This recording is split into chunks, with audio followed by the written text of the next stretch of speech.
Well, hello, creatives community and kind folks. Welcome to RPG with DBJ.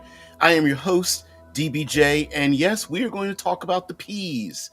Not the P you're thinking about. Uh, anyway, we'll get into it. We're going to talk about something taken from literary storytelling and then use that for our tabletop role playing experiences. So, guys, hold on. Let's get past the intro and then we'll dive right into it.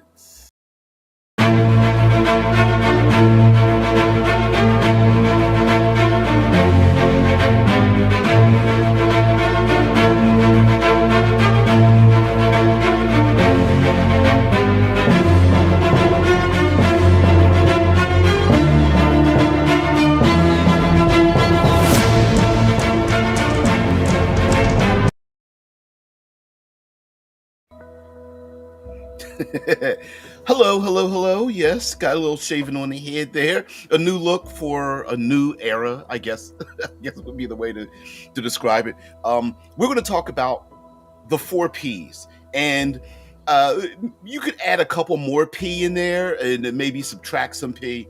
But no, we are not talking about something coming out of your urinary tract. We're going to talk about plot and some of the other methods in terms of describing plot. Now, this comes from actual writing, and it's been a while since I heard it. Actually, it's from 2021 when I heard about this before. So I'm going to actually share this with you guys. Excuse me, from the face of someone who knows what he's talking about when it comes to writing, and then we're going to take that and apply it to our tabletop role-playing game. So let's listen to Brandon Sanderson talk about what I'm calling the four P's. I think I'm going to need this because I can't hear it. Brandon's plotting method is about. I actually found a way that this all is alliterative. It is about promises. It is about progress, and it is about payoff. Honestly, makes a lot of sense. Oh, let me put ensure that we get the link in here because, of course, don't take any credit for this. I hear you, Shadow. Yeah, yeah. No need to do that. No need to do that at all. So, what is this about? Like plot, promise, and payoff, and what is all this? So, if you want to be a writer, one of the methods of establishing a plot is choose to talk about plot. I hate plot. I hear you. That. Oh, let me see if will this work. Yay! One of the methods talk about plot is when writing, and now this is from his philosophy, but I think we can use this for tabletop games. Is that the first P is the plot? What the heck is going on? For tabletop role-playing games, it's not really about plot. I think we can use this and basically call it a problem. It's what's in front of the player characters and what issue externally or internally do they have to overcome. And so the three steps after that to describe that when you're a literary writer is you have a plot, you have a problem. Yeah. And to get past that problem, for the satisfaction of the individual who is consuming it, you have to have a promise, and the promise is like if our main character confronts this problem, the promise is either something good or bad will come out of it, some change or some a factor will change within the context of the story, and you're promising us like by virtue of the story, will this character make a good decision? Will they progress forward? Will they learn from their mistakes? Will they change in their, let's say the story has to deal with their social status. Will their social status go up or down? It's basically making a promise to the audience that something will happen.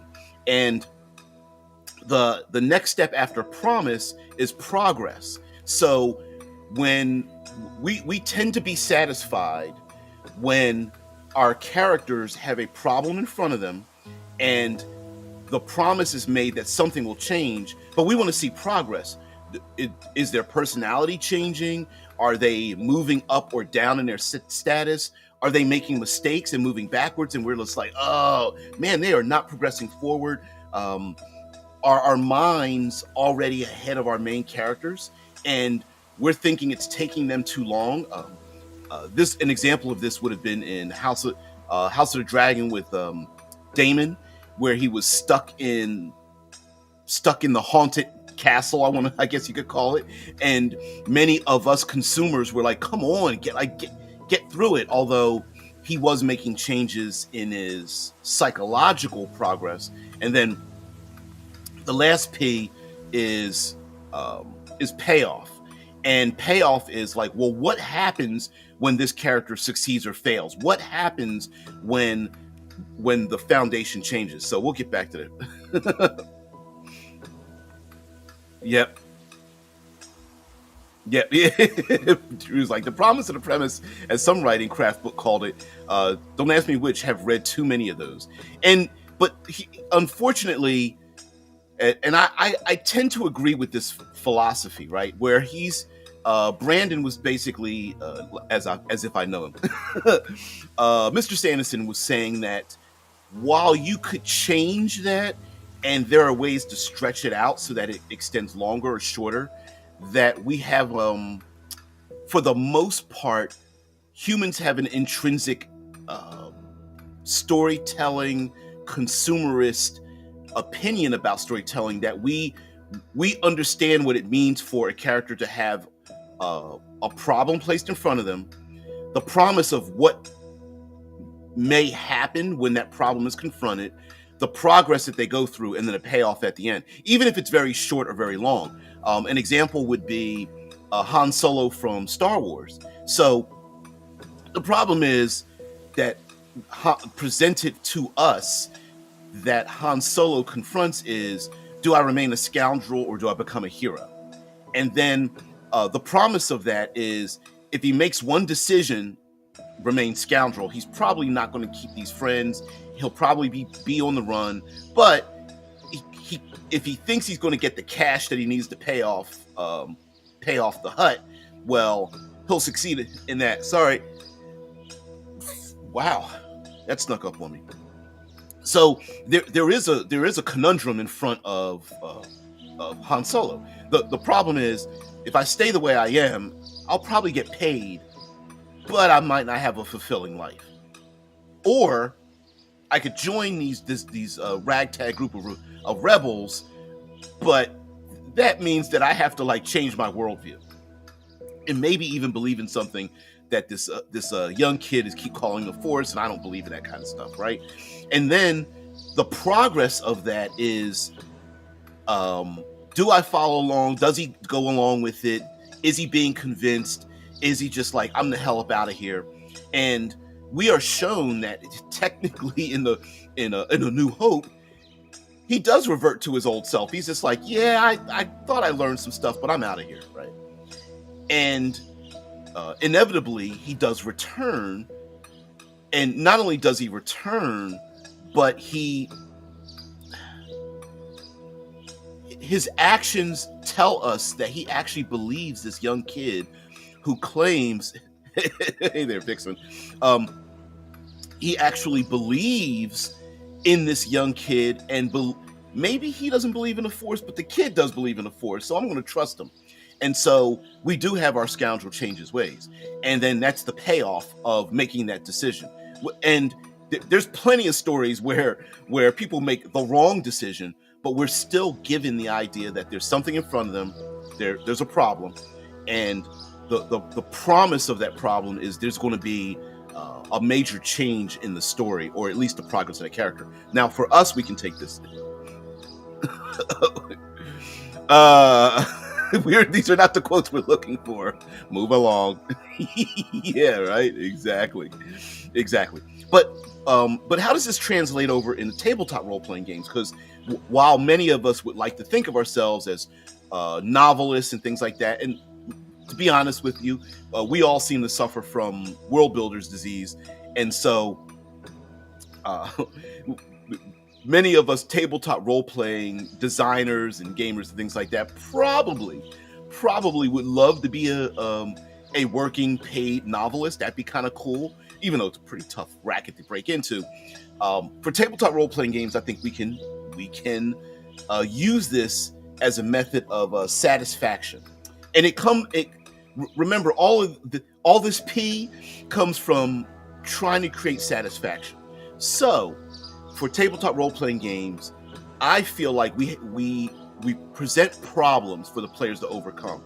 And depending on the game, sometimes those problems are internal, sometimes they're external. And we see this with like Torchbearer and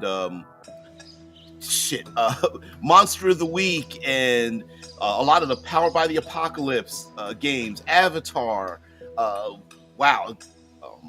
Thirsty Sword Lesbians. There's a ton of them that are, even Dune has internal mechanics to describe internal problems and how to overcome those problems. Whereas traditional fantasy D20 and 100 times as many role-playing games out there are very external, overcoming a monster, overcoming a diplomatic problem, overcoming some kind of social interaction, overcoming the environment. And so internal, external doesn't matter. And a lot of times really great storytelling outside of tabletop role-playing games overlaps all of these things. Many of our side characters and our main characters have problems, and then there's a bigger problem mixed in with a whole bunch of little problems involved in it, and they stack over top of each other and layer, and they make a really great sandwich. Okay, but we need to have our problem. And so in a tabletop role-playing game, what's in front of the problem? The problem could be crossing a crevice, it could be sneaking past guards, it could be confronting a horde of undead. But what's the problem? The problem could be dealing with the guilt of the last session. It could be fighting off the terrible beast within. Whatever the case may be. So, with that problem, he said, I have no aspirations of being a writer, let alone a novelist. That's well outside my realm. I just want to design a great challenge for my players. Exactly. And that challenge, mind you, you don't need to call these P's, but it's a good alliteration to keep in mind. So you have a problem. And part of the beginning of that problem is a promise. And this is a little bit of like how the sausage is made. While we may not think about the promise promise is that if you confront it, then there may be a resolution to that thing. The promise is we're making to our players is simply like, I'm promising you that if you confront this situation, there is, depending on how it is, there may be a satisfying resolution to confronting that problem. You don't have to confront the problem. You could avoid the problem. You could even fail to overcome the problem. But the promise is that as the game master, I'm going to adjudicate this thing for good or bad, but there will be a change, right? Sometimes you hear many times in stories on the interwebs about someone's like, I left a bunch of story hooks in front of the players and none of them grabbed onto those story hooks. And the thing is that, no, they don't have to grab on a story hook, but there still should be some kind of payoff at the end of that. Like, if you don't stop the Lich Queen from taking over the Northern Lands, then she takes over the Northern Lands. The world changes. So you don't have to move, but the world should be moving the players. And so sometimes the players may be thinking or believing that, yeah, we don't really need to do that thing because there's no repercussions for that. Drew says, I am thinking about one day becoming an author, which I was like, yeah, I think so. But until then, I find the writing craft advice useful for RP design and running my sessions. And I agree too. That's why when I was like, oh yes, because the video clip that I showed you is from 21? 3 years ago. I don't know when it was uploaded, but it's from 3 years ago. So yeah, 22. And I was just, I can't remember when it was, and I ended up, I found it. A lot of tabletop games are kind of like, they almost like craft books. To be honest with you, solo gaming, here's a hint, solo RPGs are a great way to like write notes down to describe a novel when even you don't know what the outcome is like. And I think that's what draws people into journaling / solo tabletop role-playing game. It's almost like reading a novel that no one knows the outcome, including you. Like, you can't flip the page forward and figure out what's going on. You actually have to roll dice or, draw tarot cards, whatever the case may be, to find out what our protagonist will do next, despite the fact that you are in control of the protagonist. Yeah. Timmy thinks I'm nearing an age where I'm beyond the notion of becoming an author. Now, I wouldn't do that. Listen, I'm in my mid-50s and I'm still in the tabletop role-playing space, and it's still making changes and stuff. I don't think it's ever too late. You never. I get it about our personal time and effort in doing something like that, but yeah, and maybe there are ways to tell stories that aren't necessarily about getting a word processor and typing it out. There are people who do blogs and things like that and tell about the story of their life. It says, good evening. I write some story hooks, and depending if they are ignored or I change them to be finished in one way or another. Yeah, depending on what outcome sounded more interesting to knock on the door eventually. Exactly. And we see this with, I'm going to butcher it again, 13th Age and Powered by the Apocalypse, games where you have icons and fronts where things are moving in the background, clocks for Blades in the Dark. It's like, yeah, you don't have to do anything, but I made a promise. Yeah, it's only too late when you're in your grave. Hell yeah. I would say that I'm proof-ish of that, like, age doesn't really matter. I'm 3 years away from retiring.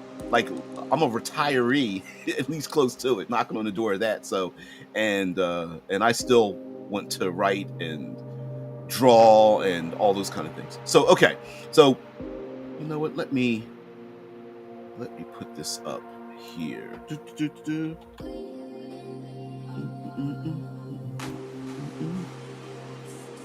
There we go. I'm going to put up I'm going to put the prompt up here so that at least people can see it, so I don't have to keep mentioning it over and over again. Yeah, let's make this let's increase the size 150%, and then I'll share this out. So there we go.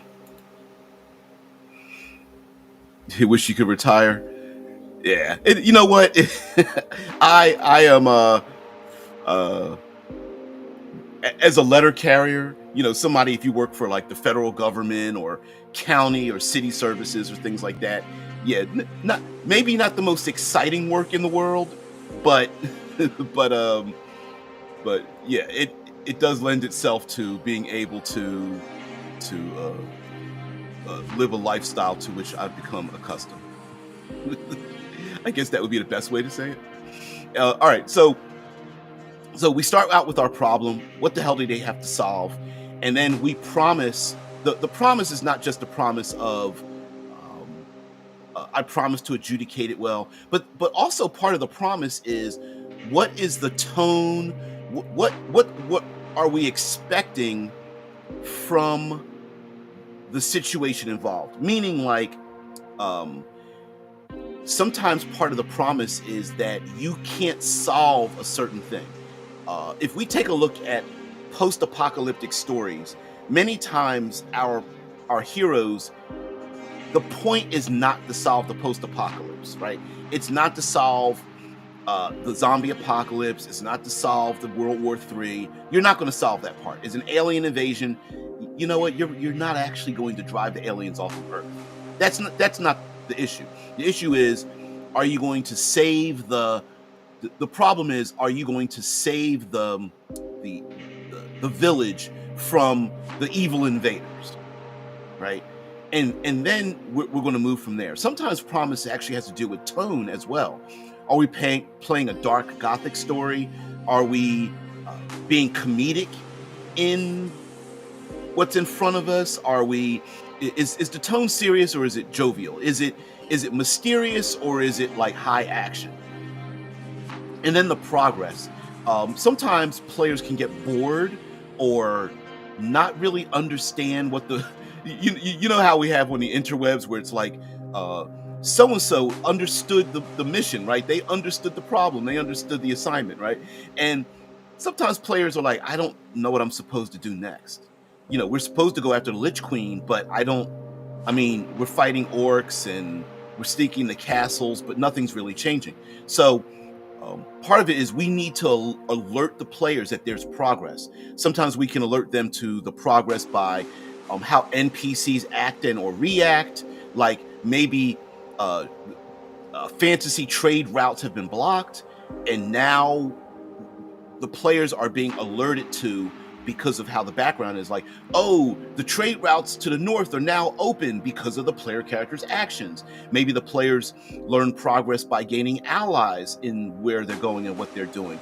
Or maybe they see the progress, maybe they're going backwards, and the progress is that the local coastal town was burned to the ground because of the players' inactions or failure.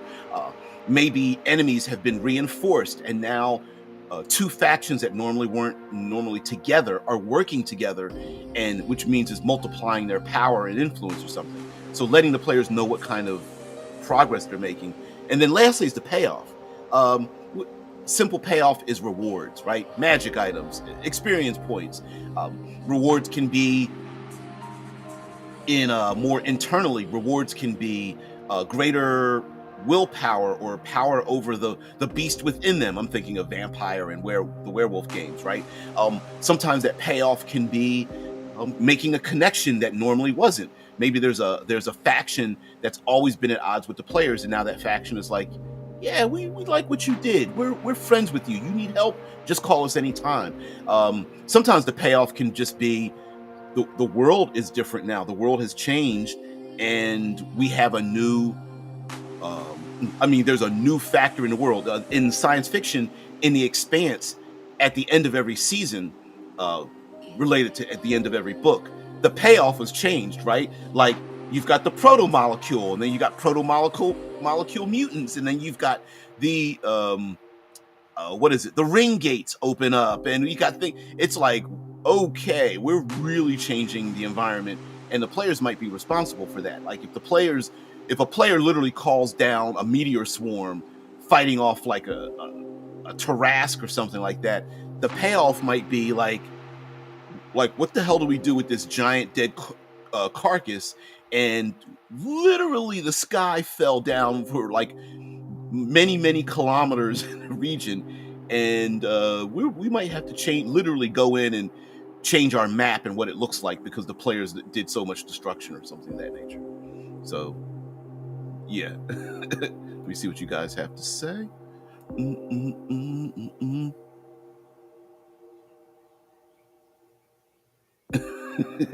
guys are funny. Desert going on 52. Never worked for a government, but there's a few openings in nearby city that I could do. Companies treating us bad. Seriously thinking about it. Yeah. It ain't just the job, which I have a lot of satisfaction from. It's the bennies. It's the benefits, the health care, the life insurance, the dental, the eye care that I have. My it's not a 401k, but I'm going to call it a 401k equivalent. My annuity, my pension, Yeah. You might annoy the aliens or help the locals one problem at a time. And that's true. Yeah, that. Now, Drew brings up a good point. That is the problem with plot. It makes players reactive. Yeah, it's very difficult. Despite the whole idea of making a sandbox, you really need players that are proactive. Because if you get some proactive players, oh man, they are awesome. Some players just want to throw hand grenades and then run away from the problem, but you can get a lot done if you have proactive players, because then you can shape problems and stories and plots around them.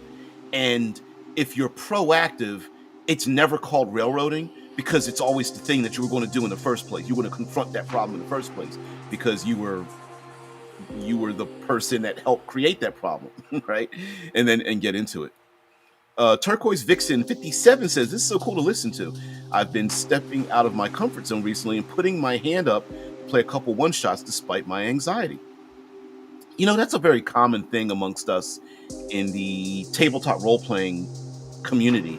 And it's a weird dichotomy, right? Because so many of us have social anxieties, and yet tabletop role-playing games are literally social games, which always bothers me when I see gatekeepers that are like, one side, oh, it's all woke and it's stupid, and another side is like, it's like, I'm old and grognardian enough and geeky enough to remember when Dungeons and Dragons and tabletop role-playing games was the safe spot for everybody else.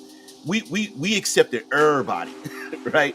It was like, we didn't care who you were or what you did in the past or who you are now and how awkward you are. F all that. You're accepted over here. We don't care about your quirks and anxieties. And when I say don't care, it's just like, nah, come as you are, whatever. That's why we used to hang around in basements. It was like, we ain't trying to impress nobody. You're one of us. Too late. You're a friend, so come on in. Join the party, right? So yeah, there's a lot of that. And believe you me, despite my funky face being on the interwebs, I still have anxieties. I just put a good front. That's all. I've practiced my way out of the anxieties, but every moment before I go live, it's just like I get a wave of anxiety, and strangely enough, I get cold when I do it. That's why I wear sweaters and things like that, because I start to get cold, and I'm like, why am I cold? It's the anxiety coming in. Amon says, in a D&D story, the player managed to get the favor of a unicorn and use it to let it visit a lonely kid in the orphanage. Ooh, that sounds... That reminds me of bringing like man tears or something like that. That's kind of cool. Yeah, I love little things like that come at the end of it. Like it's not really it's not a magic item, your traditional magic item or experience points. It's not like a new feat. It's that one thing where like I remember there was a player that was in one game, and he was a half-orc. He was like a big barbarian half-orc or something like that. And there was a shopkeeper that had a small child, and the small child was enamored with this big bestial guy. And this player was such a softie with this kid. And it was funny because the little kid would like he would put his hand down to the kid, and the kid would grab his pinky, because his pinky was just like a big thick sausage, right? And then the kid would want to play catch with him, and the kid would ride on his shoulder, and the kid would like to, you know what I mean, would be sleepy and curl up in his lap and stuff like that. And that this guy, the player thought that was the best thing in the world. He could care less about the magic items or whatever. So sometimes, like, the payoff is like seeing a new side of that character. Like, here's this bestial guy with like dried blood on his big axe, but like this little kid, and reading stories to this little kid and watching this kid like curl up in his lap and fall asleep or something was like the best thing he'd ever have. And he was really liked that. Sorry, try to catch up on your comments here on the side. Yeah, you know exactly the P that satisfies my group's TNT. Take it easy. And I did it on purpose, right? Of course I did it, right? I mean, we are talking about the P, although I did have a big X over it. Like, that's not exactly the P we're talking about, but whatever. Drew's like, not woke enough. Too often fantasy settings, lacking any fantasy, just the same trite patriarchy nonsense all over the place. I agree with you on that one. And strangely enough, while I agree completely, I come at it from a different point of view. When I hear about complaints about wokeism, I'm just like, but first of all, you can't police other people's imaginations, no matter what happens. So if you don't want it in your game, you just have a game where you just don't have that kind of thing. But on the other hand, I'm a person who is always, I love having new things bring to me new flavors of to be inspired by new stories, new flavors, or whatever. And if I've got my same old, it's just boring. I don't want to. I already exist. I don't need to see more of me. I want to see other people's and other people's lives. And in that way, in my game, new artwork, new creatures, new monsters, and everything. And if everybody looks the same and acts the same and it's the same old thing, it's like, I want something different. Yeah. Now, do I think? Do I believe that the way it's done, like, do I think corporations are good at like embracing diversity stuff? No, these are bean counters. Their answer to it is make art with other people in it, and that's it. That's as far as they go, right? You can't trust corporations, but us regular individuals, yeah, we can do whatever the hell we want. And not only that, but you can't safeguard those things. People's imaginations are going to be what they are, Yeah. My life experiences working for the big theme parks, etc., has allowed me to learn how to deal with people and especially larger groups. Oh, that's awesome. That's awesome. Yeah. Since he's so funny. I know people will argue over whether Gygax was or what. I'm like, I don't care. Yep.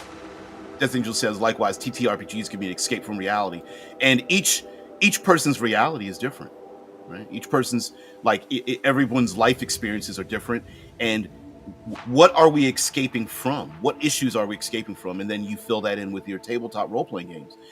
Some people have gone through some very traumatic situations in their lives, and they don't want that in the game. And I can't choose for them what that thing is. If someone plays a game and they raise their hand and like, I really don't want child violence, it's not for me to question that. It's for me to go, yeah, whatever. No, Turquoise, you have a lovely day. Thank you very much for being here. Thank you very much also for stopping by as well. Yep. And it says the DM expected that the player uses the favor to have the unicorn as an NPC helper, but he asked the unicorn to visit a lonely kid, raise its spirit. Yeah, I love little things like that. And sometimes you don't get you don't get the you don't get that type of story without that kind of thing being introduced into the game, right? So let me go back. Let me go back slightly back to this these 4 P's here, and then we'll get at we'll go into a lot more of what you guys have to say. Hey, Heathen. So a problem doesn't need to be how do I explain this? A problem doesn't need to be world shattering, right? We've seen world ending events too many times, and it doesn't need to be that way. That's something that I appreciate from the tabletop role-playing experience, is like especially from the OSR, it's not always about like destroying the world. Yeah, we've got our cults and undead armies and things like that, but are there 16 people watching? Hey, what's up? Thank you very much for participating and checking on in. And you can participate live as a co-host. If you are seeing this, you can see that on the side that we have YouTube and Twitch are the places you can see the simulcast. Okay, so the problem doesn't need to be giant size, right? Like a problem could be getting a cup of coffee. That sounds silly, but a character going to get a cup of coffee could be a problem if they're distracted by something else. Yeah, a missing toy for a kid can be a big deal in this world. Absolutely. Problems don't need to be giant size. And especially if you have very proactive players, you can find out little intricacies from the players, like what is something that your character is looking for. And I mean completely mundane. I'm not talking about a magic sword or whatever. Maybe you just want to have a conversation with a younger sister, and you just been away from them from a long time, and you left the family, they don't know why, and you had a really great connection with your sister, and you want to talk to that could be the problem. Now the promise of that is your the promise is there will be a change when confronting the problem. Now when I say a promise, there's two things that sometimes we make a mistake on when it comes to adventure design. And wow, 23 people. One mistake we make with a promise is that I'm telling you a problem, but you can't solve the problem, right? It's the immovable object or irresistible force problem, right? Where I'm putting something in front of the players, but really I don't actually want you to solve it. It's the monster that can't be stopped. It's the king that will never agree to change his mind. It's the I don't know. It's the MacGuffin you could never get. Like, you don't want to do that, because then the players feel like they're useless. Like, why did you even introduce this if you're telling me I can't even change the outcome, right? But on the other hand, you don't want to make a promise that there's going to be a change and the change is going to happen anyway, right? Like, if the player goes to confront their sister and you've already predetermined that the sister and the character are going to be like, at the end of this conversation, she's going to hate him, and the character, the PC, is like, no, I'm trying to reconnect, and makes a good argument, but you're just like, no, it would be better if they still hate each other. It's like, no, you don't want to do that. You really want to leave it open-ended. You're promising that there's going to be a change. We don't know what the outcome of that change will be, and that change could be very minor. The problem is, I want to go get a cup of coffee. I go into the place to get the cup of coffee, but they're out of coffee, and I really wanted the coffee, and then why did I come here in the first place, right? Whereas maybe I'm standing in line and there's some NPCs there and something happens, and I finally did get my cup of coffee, but along the way, something happened.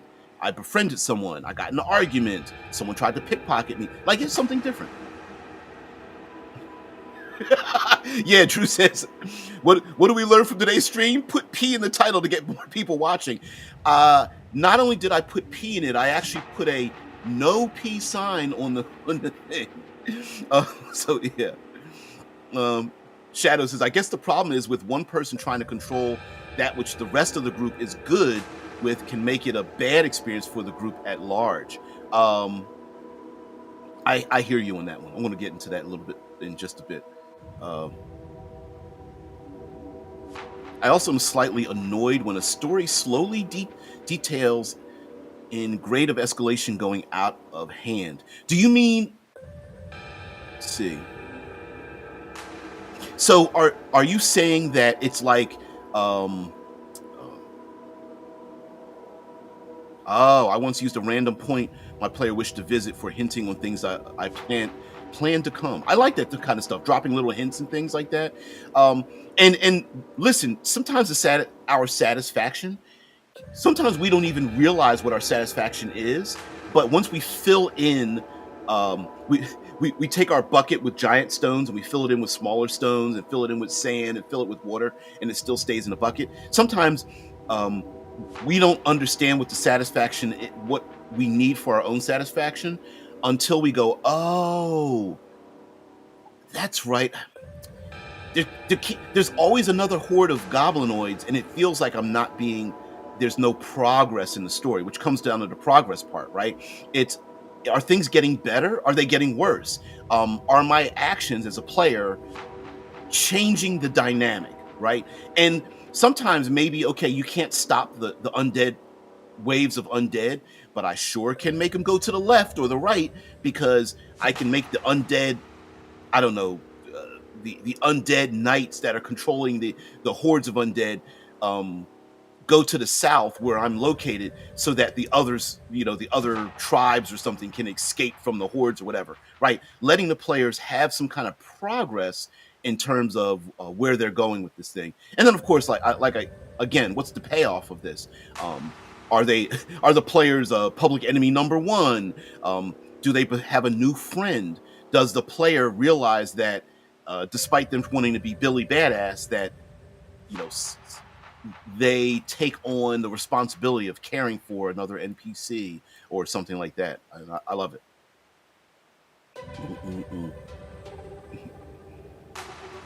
It says derails into escalation of scope. What is after the Mad King? A dragon woke up and kills 2 towns. So until we start the fight, oh yes. Let me put this. I'm gonna put this down. It's often called spectacle.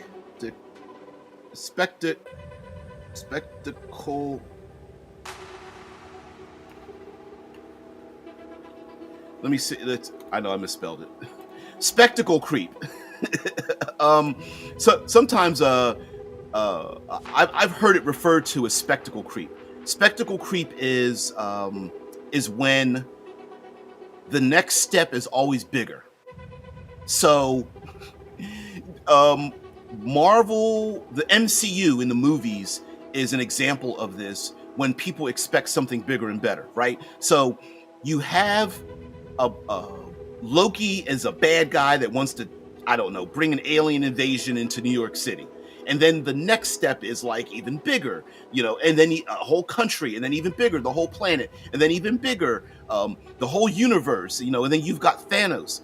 Okay, so we got the movies. Thanos snaps his fingers, half a life is gone. They 5 years later, they go through time, they solve the situation, and then what do people say? Well, who should be the next bad guy?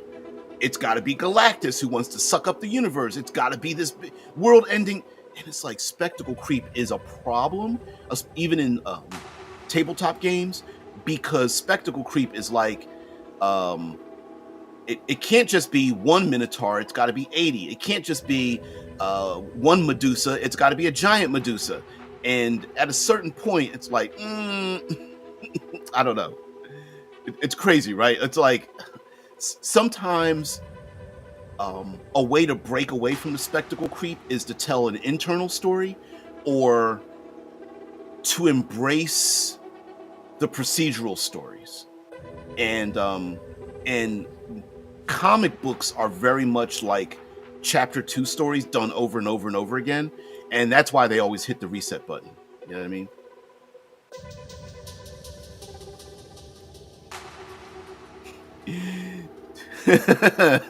Read comment list. Drew says, this is why I prefer GM-less games, nobody trying to push a plot. Yeah, for my own system, I design incentives for players to make the life of their characters hell, but in the end, they decide. Why do you think games like, there's so many GM-less games out there because of that fact, right? So, because how many times have people complained about the railroader GM, the GM that always sets up like it's basically their book, and we're just characters in their book. We don't have any stories, man. There's a lot of them. Unfortunately, my mind is coming up with a lot of games. I'm thinking of Microscope. I'm thinking of Wanderhome. Oh, there's a language RPG. Oh man, damn. There's a lot of GM-less games out there that are literally based on like, yeah, this isn't about me. It's not about me and my plot. It's about us bringing this thing together. And so I hear you, Drew. I hear you a lot. There's got to be some interim. Shice is like, the almighty Algo once recommended me a video by a guy with 14 subscribers with P in the title, and the Algo showed it 10,000 plus people, instant fan base. Yeah. I kicked the Algo a little bit. Yeah. Well, at the end, we'll talk a little bit about YouTube and how people are changing the channels, how YouTube changed the algorithm now. But yeah, YouTube has basically taken on the TikTok algorithm, which is funny. There was a recent thing with, would you play D&D with an insert here supporter? Well, I'm that insert here supporter, so of course I would. But I'll game and have with everybody. Yeah, I saw that. Right, I see those kind of things, and that's, it's funny. It's pretty funny. When done too fast, it feels a bit insane to live in that world to begin with and still have hope. Oh, yeah. With it, where it's like, oh, we have to fight off a ogre. Oh, now it's a troll. Now it's a giant. Now it's a. You're like, wait a minute. It's only been 3 weeks. Now it's a dragon. Now it's 5 dragons. Now it's Tiamat. Now it's the entire pits of hell. Now it's Marvel Universe. How best possible example of how spectacle creep shitifies everything. And you know what? The movies are going through the exact same thing the graphic novels are going through in the comic books, right? That's why they always hit the reset button, because once you start fighting,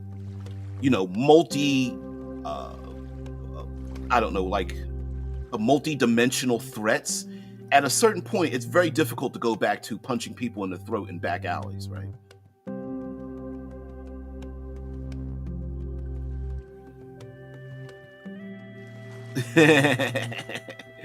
Again, goes back to the let's escape the real world and have fun. Yeah. Exactly. Yeah, you can game with anybody. I don't give any shits.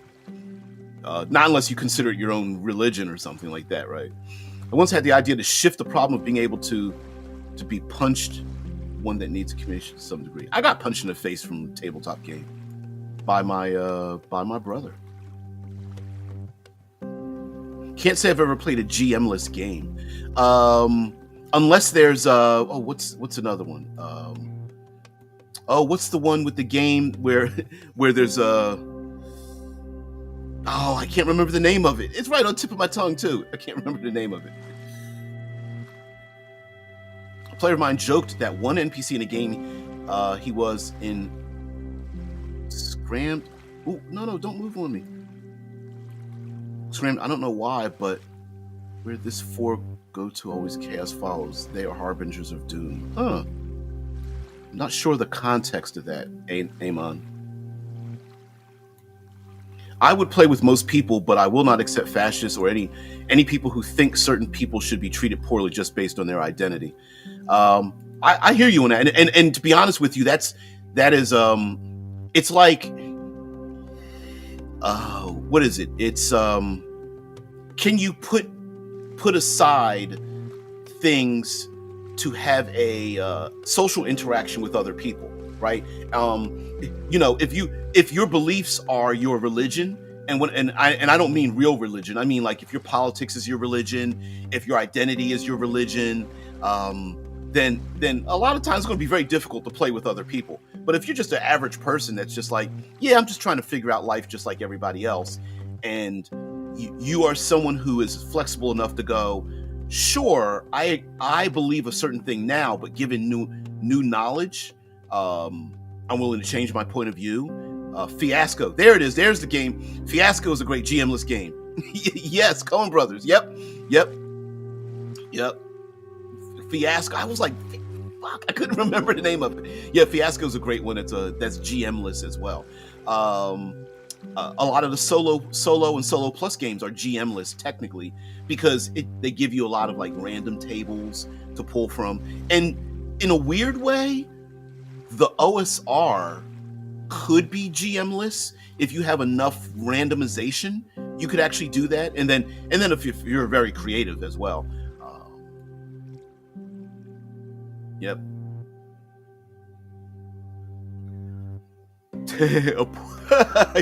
That's a thing.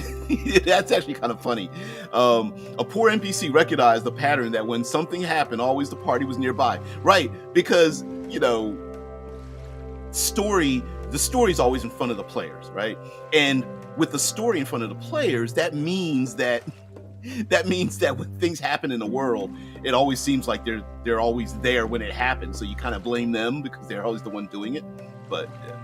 So anyway, let me see if I could close this down for just a moment. The 4 problems, the 4 P's, is not about peeing on D&D, because I know everybody wants to pee on the logo, right? It's just like, I hate the game, very big dopamine hits. Yeah, we're not really about that. I mean, you could do that on your own time, sure. And if you want to open up your OnlyFans page, you could do that as well and throw some videos and photographs there. But what we're here is to talk about, to be inspired. And with Brandon Sanderson talking about the P's, I was like, you know what? For writers, that's cool, but for us as adventure generators and being stuck with ideas, a lot of it is about the problem and, what's the problem? What's the promise we make to ourselves and the players? And mind you, when I say making a promise, the promise doesn't need to be like upfront, like I promise to adjudicate correctly. No. The promise is there's a problem, and you as the players are going to confront that problem. And we don't know what the outcome of that thing could be. It's the idea of, we've seen this in like Reddit threads and things like that. Like, my players accepted a bargain with the dragon. Now what? Well, you said the dragon wanted the bargain and the player said yes. Now that's your issue, right? I mean, I understand you have an issue with it, but the problem is you made that issue in the first place. So accept, no matter how gonzo the thing is, if the players make a decision and it fits within the context, okay, well, I guess they did make a bargain with the dragon. Guess what? Now we've got a dragon NPC, mentor, patron, or something in your world that you hadn't planned on. But guess what? Yeah, everybody always says that until a straight edge vegan libertarian shows up at the gaming table. Well, here's the thing, and here's why I think that the idea of I could, would I play a role playing game with fill in the blank? Like, what did you say before here? There we go. Let's go back to the comment here. Right, Shadow. Like your comment here about would you play D&D with an insert thing here? Well, if their purpose is actually not to play the game, but to promote their philosophy at you, then they're not playing the game, in which case you're not actually playing the game in the first place. What you're doing is you're engaging in table tennis propaganda, and that's not actually playing a game, right? So it's why when people go to sporting events, everyone's on the same page, because you don't have time or energy or the wherewithal to promote your political views or religious views or philosophical views or something like that,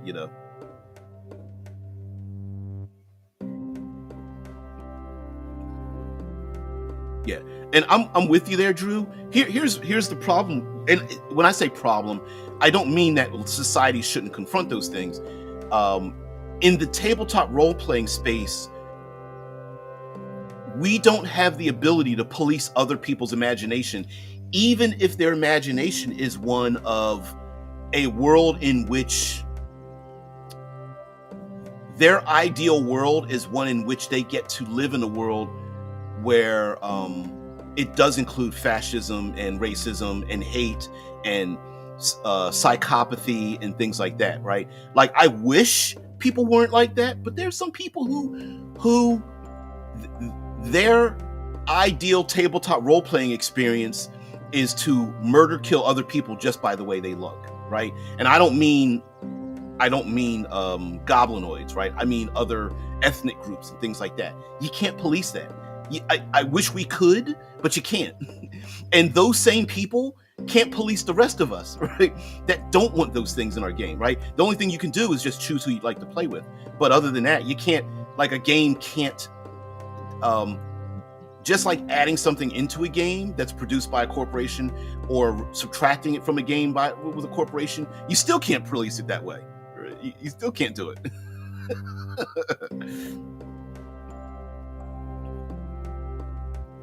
Yeah. Desiree says, oh, I agree about that, but to me, WotC has been playing the propaganda game. Sure, but they've also been playing the anti-propaganda game as well, right? Like, for example, I could show you decades of tabletop role-playing games that literally never had someone of my persuasion featured in it at all for any reason. Now, I can hear some people going, well, they were promoting and marketing to the most people. And then I would make the argument then, well, how do you know how many people were playing role-playing games, right? So whether they are inclusive or exclusive, because no one talks about the fact of the idea that people have been prior to DEI and inclusivity, there was a process of exclusivity, that we are never going to put you in there, and no one ever talks about that part. People are only bothered by things that bother them. When it aligns with the way you think, no one ever thinks that's a problem, right? That's how the life works. When you're comfortable with the thing, it's okay. When you're not comfortable with the thing, everyone has a problem with it. But when you have a game, it's a corporation, right? The game wants to sell that game to everybody. Why would that affect the way you play your game? Is the artwork bothering you? Then why was no one having a problem when the artwork bothered me, right? Yeah, and I agree. Yeah, WotC's a shitty company. Has nothing to do with any idea. Exactly, right? Like, oh, they put artwork of people with a different sexual persuasion. Ugh, they're ruining my life. What, really? Because no one affects who you game with and who your game is, whether it's in the game or not, right? And that's the thing. Never mind the fact that it's always been in the game, but we just ignore it. It's just people are comfortable around the things that politically, culturally, ethnically, economically, we get into a comfort zone. Anything outside of that comfort zone, sometimes discomfort makes us nervous. Nervousness can make us fearful. Fearful makes us hateful, right? And so a corporation's not going to help you with those kind of things. So yeah, I don't see the problem, because it's the exact same problem on the other side of the coin. It's the exact same. It's like all those people that were never included in the game. No one had a problem when none of that was in the game. Now everybody's got a problem when the company wants to overdo it. And you're only thinking of it as being the only reason people are saying that they are shoving it down their throat is because you're not used to it. Because when it wasn't in the game, right? When those things weren't in the game, nobody had a problem with that. Nobody was just like, you know what, we should add this thing, because everybody was comfortable, or at least the people they were marketing to was comfortable. Guess what? It's about making money. You want to make money? You best believe you better get as many people to buy your widget, get into your business, come onto your YouTube channel, all that kind of stuff. Yeah, it's about the money. If I'm a corporation, hell yeah. Indeed, DJ, we had a huge erasure issue for decades in the hobby, and now when people remedy that, is all of a sudden the propaganda. Exactly. Yeah. No one talks about the exclusivity issue that has been around for decades. I mean, I remember when back in the day when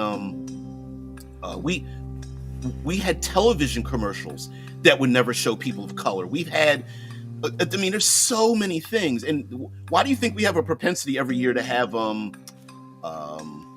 struggle movies made about like different people who've had struggle issues ethnically? It's because for so many years those people's voices were held down. Now it's the opposite, right? Now I'm not saying that now financially is it working for some places? No, but discomfort is not a reason to like destroy somebody else's voice. So what, you're uncomfortable, whatever. Okay, be that way. That's all.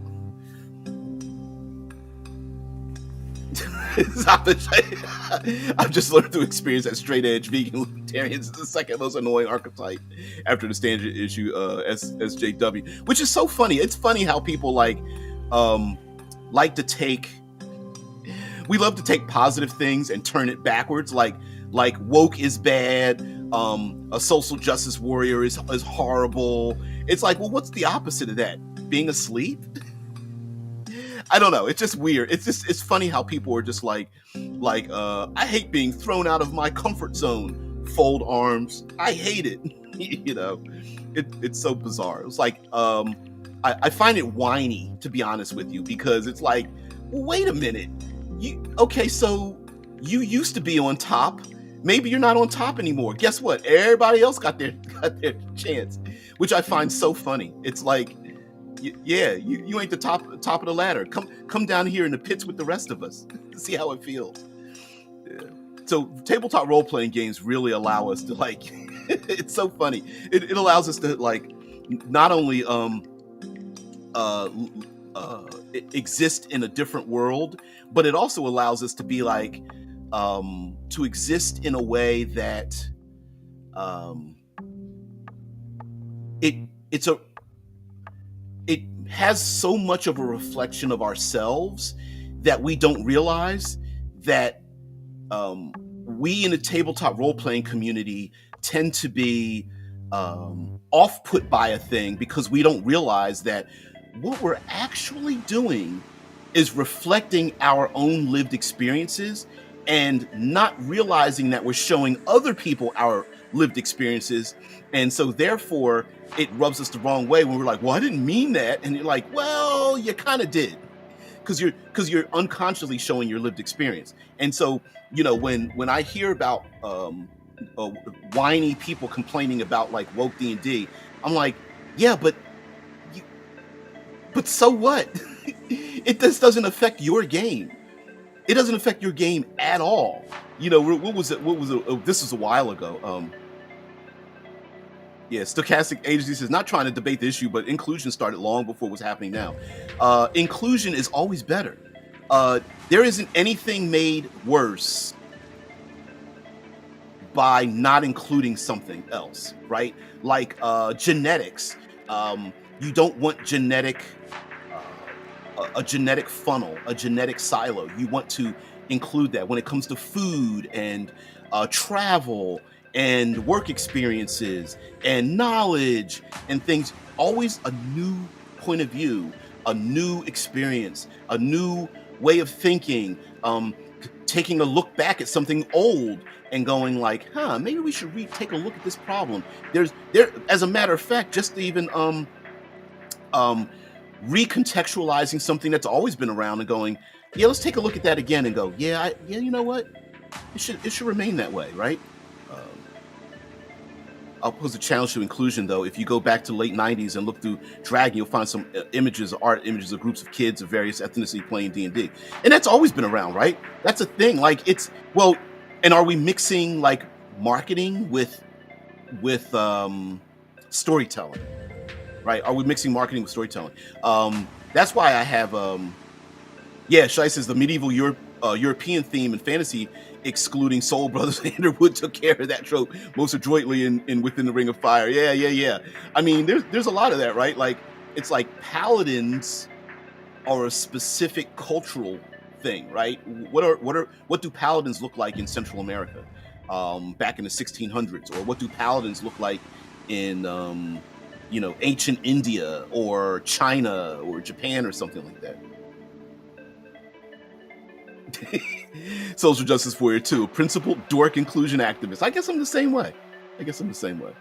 But yeah, of course, we're at the end of the show. We always go off the rails at the end of the show and talk about a bunch of other things. I don't know. I'm thinking. I'm trying. Part of me, while we're talking about this, was thinking of like another funny kick in the pants a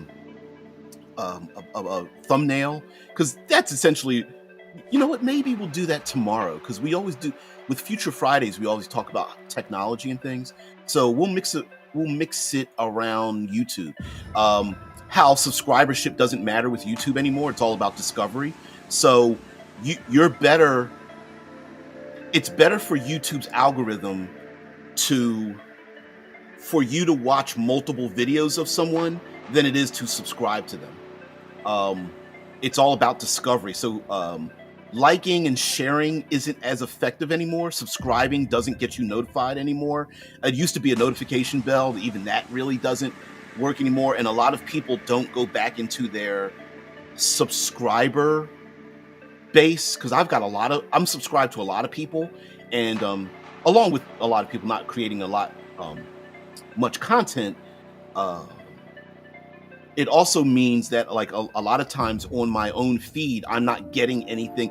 We've seen this argument before, where people are not getting they are not getting the feeds from the people they're subscribed to, and that's because now it's a discovery algorithm. So discovery algorithms mean like Do you click the thumbnail? Is it a subject you were thinking about? Here's some other related videos, which is why, like, sometimes in your feed, you'll get a video from 3 years ago by this person, or you'll get someone who's got, 100,000 subscribers and 13 subscribers, and then another one with 1.6 million subscribers, and another one for 37,000 subscribers, and another one with 200. Like, it's because it's all discovery now, and along the theme that you're clicking into for YouTube. So I like how Super Geek Mike had yesterday in his video, Tech Trans Kids in the Background, a message that is certainly more important than ever. Yeah, I don't understand, like, in the words of a person in the gender wars, I consider myself too much of a man to bitch about other people's rise up. Like, nobody else threatens my position as who I am in this world. Like, I don't feel the need to even bitch about it. Like, okay, so it's about you, whatever. I'ma still live and thrive and be who the hell I am, right?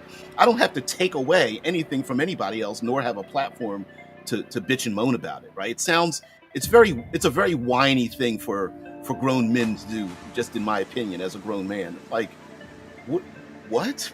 You're complaining about other people's rising up? Whatever. What do you care about? P in technology, something about inlet catheters of the 23rd century. Funny. Yeah. Put it in a title and then just talk about whatever you want, and let's see what the algo does. Well, then that would technically be clickbait.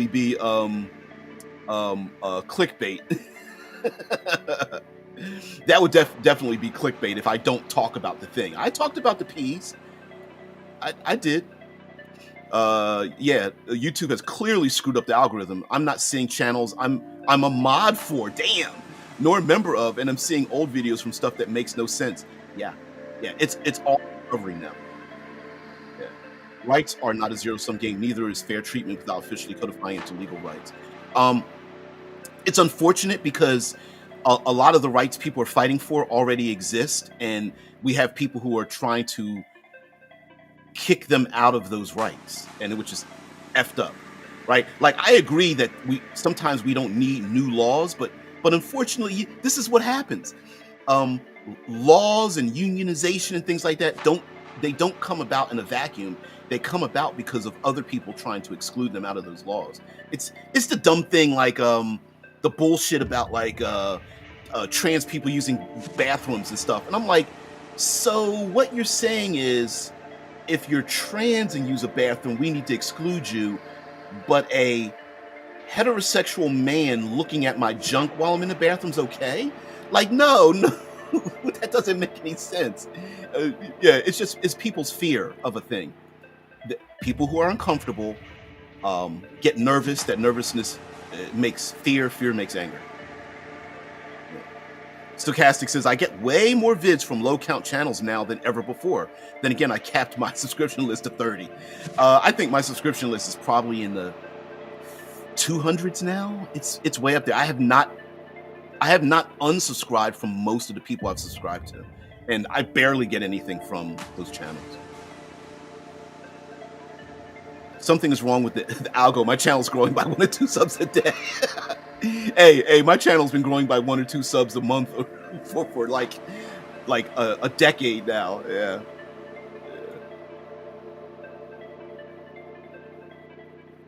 Yeah. Oh, I know it. I'm a transfugee, and I'm also in the beginning process of doing work to defeat fascism. Yeah. It's crazy how people like it's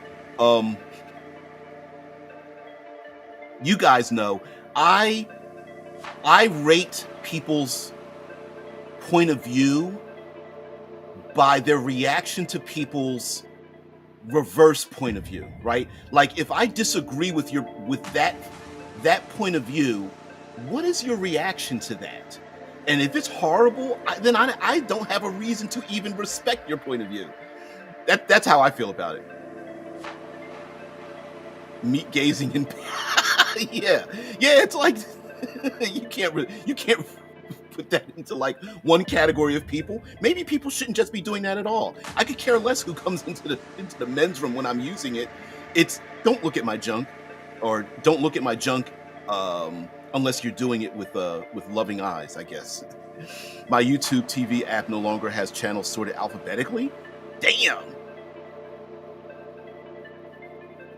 I'm subbed to you and always see the thumbnail, but too late. Yeah, well, don't blame the algo. Blame that on me, because sometimes I don't even get the notification up till like 10 minutes, 5 minutes before I go live sometimes, for the most part. So that's my fault. I literally have to deliberately search for stuff I want to watch by channel name. Yeah, I do. I have to do that too. Like, I love listening to like science and philosophy and things like that. And I've found that like my own algorithm will not put it in my feed. I've got to like look for it. The white guy who sneaks a peek. Oh, yes, the video. Damn, I was like, where does that come from? Yeah. I do. Drew's right. Drew is absolutely correct. I set up the videos too shortly before going live, so it takes like, I don't know if it takes 20 minutes to a half hour for it to go live. But sometimes the reason for that is because at night I don't have the idea. First thing in the morning, it's like 5 a.m. and I'm going, fuck, I got the good idea. Damn, I got the idea. Okay, hurry up and make a thumbnail. Yeah. Yeah, I watch a lot of YouTube on TV as well. Yeah, my television, my television and my phone don't have the same YouTube algo going on, which is weird. Yeah. Yeah. Hey, Two Soul. Yeah. I had to shave it. Listen, if your parking lot is starting to like miss a couple of parking spaces and cars, you know, you start to get the retreat here and the retreat back here. Yeah, sometimes you got to make a change.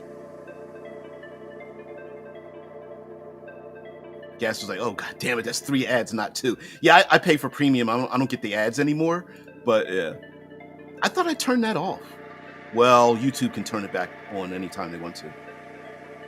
Stochastic says, for me, it's likely a time zone issue. I'm not sure how that works. Yeah.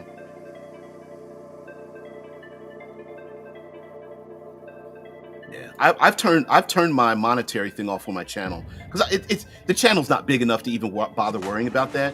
And why punish you guys with like I don't know, ads rolling in the middle of the live stream and stuff like that? I just turned it off. So my AdSense is like $5 a month or something like that, $3 a month or whatever, things like that. So yeah. Yeah, I got the retreat too. Yeah, it's in there. So I didn't want the tire. You know how there's like nothing on the top and you get the tire around the outside edge, like you know, the inner tube. I didn't want to do the inner tube, so I'm just like, nah, I'm just going to cut it.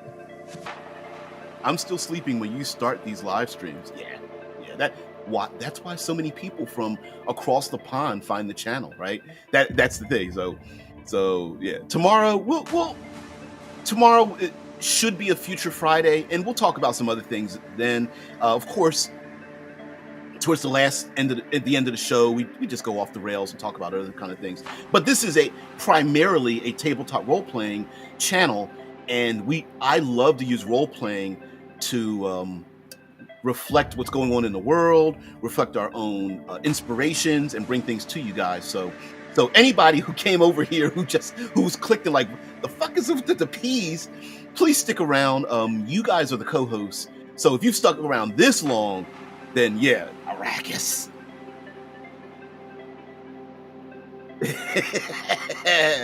Stay out of my mind. You remember that from the 84 Dune movie? Yeah. Oh, Twitch has ads a channel owner cannot turn off. Yep. Yeah. I've gone over to Twitch and was just like, I can't figure this shit out. So I turned everything off that I could and just left it as it. Twitch has its own algorithm itself, but all the B-roll and all that kind of stuff for my channel, I just turned all that stuff off. Oh, I love the miniseries. Do I have it near? Shit, I don't have it nearby, but I thought the miniseries was great. Low budget, but the miniseries was awesome. Dune, maybe do that. You're not around tomorrow. Thanks. Yeah, that's something else I don't do. I don't do the call for action. Maybe I'll find some like what is it? Lower third stuff that I can like click on, and then where it says like please like, share, subscribe, and all that kind of stuff. But maybe the better thing would be please click another video, because the more videos you watch, the greater chance you have of, in general, of rolling back into it. So yeah. I used to own it on VHS. I've got mine in CD books. I still have my Xbox 360 that I use for my DVD player. So it's CD and DVD player. So yeah, they did make Children of Dune from the televised version of it. Yeah. Why did I turn this off? Here you go. Sorry about that, guys. Patrick's doing the original Dune movie. Yep. Yeah, that's awesome. So, all right, guys, I'm gonna leave this comment up here. The thing, guys, thank you very much for being part of the show. I'm a mod for a few other channels, so I have a cheat sheet. I've heard you over at other channels there, Death Angel Shadow. I think, was it Black Lodge Games or something like that? I think you were over there as well. I just purchased before I get out of here. I just purchased Mahu. Fuck. No, not Mechanolith. Go downloads. Let's see if I can get the title of the game up here, so you can see what the hell I'm talking about.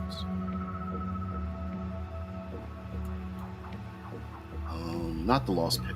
Let's see. Is this it? There it is. There it is.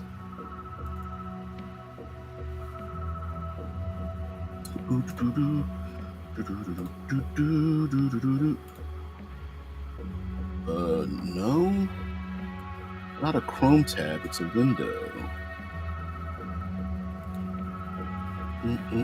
Let's share this out. Let's close this up. Just purchased this game here. You're not. Just purchased this one.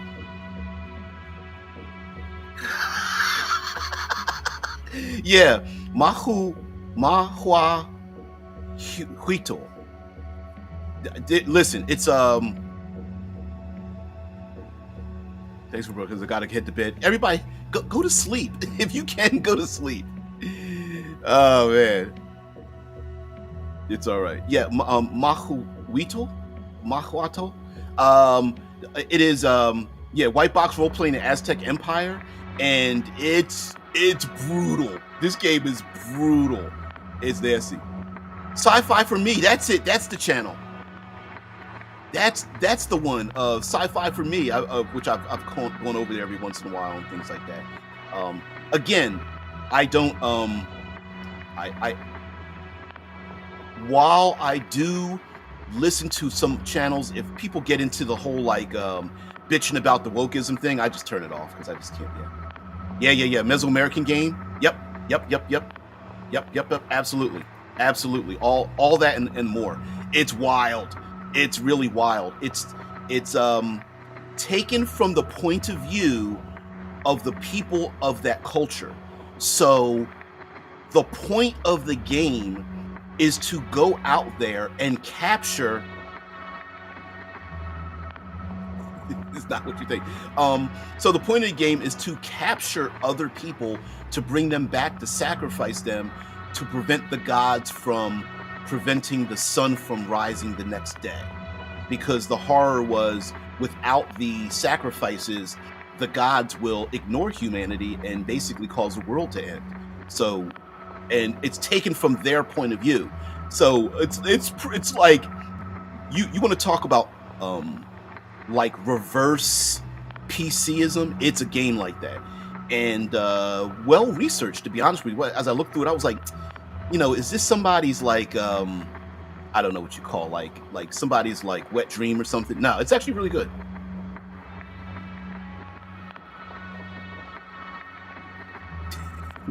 yeah, it's pretty. It's out there. So February, I like to collect games that are based on various modern and historical cultural games, like people from.